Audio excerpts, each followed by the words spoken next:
Hi friends, welcome to our channel. ఈరోజు ఈ వీడియోలో టేస్టీ పన్నీర్ రోస్ట్ని సింపుల్గా ఏ విధంగా తయారు చేసుకోవాలో ఇప్పుడు చూసేద్దాం. దీనికోసం ముందుగా ఇక్కడ నేను ఒక 200 గ్రామ్స్ పన్నీర్ని అయితే తీసుకున్నాను. ఇప్పుడు ఈ పన్నీర్ని కట్ చేసుకొని ఈ విధంగా చిన్న చిన్న క్యూబ్స్ మాదిరిగా కట్ చేసేసుకుంటే సరిపోతుంది.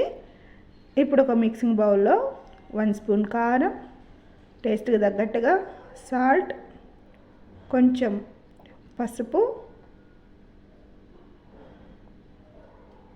జీరా పౌడర్, జీలకర్ర పొడి అండి. ఇప్పుడు ఇందులో మిరియాల పొడి కొంచెం, ధనియాల పొడి కొంచెం, గరం మసాలా కొంచెం,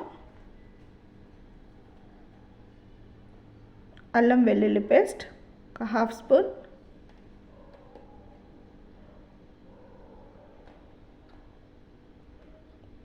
తర్వాత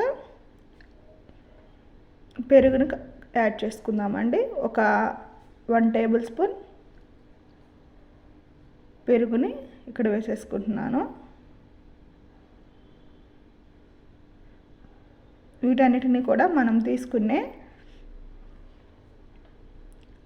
పన్నీర్ క్వాంటిటీని బట్టి వీటన్నిటిని అడ్జస్ట్ చేసేసుకుంటే సరిపోతుంది. ఈ విధంగా పేస్ట్ రెడీ చేసేసుకొని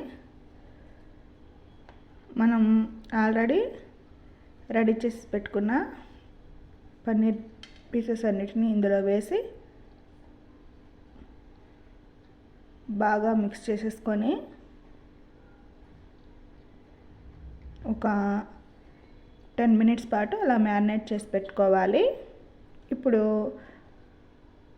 స్టవ్ మీద ప్యాన్ పెట్టేసుకొని అందులో 1 స్పూన్ ఆయిల్ వేసేసుకొని ప్యాన్ అంతటికి స్ప్రెడ్ చేసుకోవాలి ఆయిల్ని.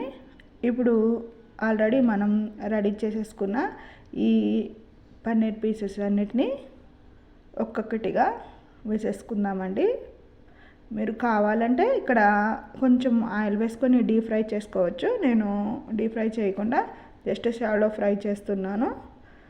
ఇక వీటన్నిటిని ఈ విధంగా వేసుకున్న తర్వాత 2 వైపులకి కదుపుకుంటూ గోల్డెన్ బ్రౌన్ కలర్ వచ్చే వరకు ఫ్రై చేసుకోవాలండి. ఇక మిగిలిన పన్నీర్ అంతటిని కూడా ఇదే విధంగా ఫ్రై చేసేసుకొని ప్లేట్లోకి తీసేసుకుంటే ఎంతో టేస్టీ అయిన పన్నీర్ రోస్ట్ అనేది రెడీ అయిపోయింది. చేయడం చాలా సింపుల్గా చేసుకోవచ్చండి. ఈ వీడియో కనుక మీకు నచ్చినట్లయితే please like, share and subscribe to our channel.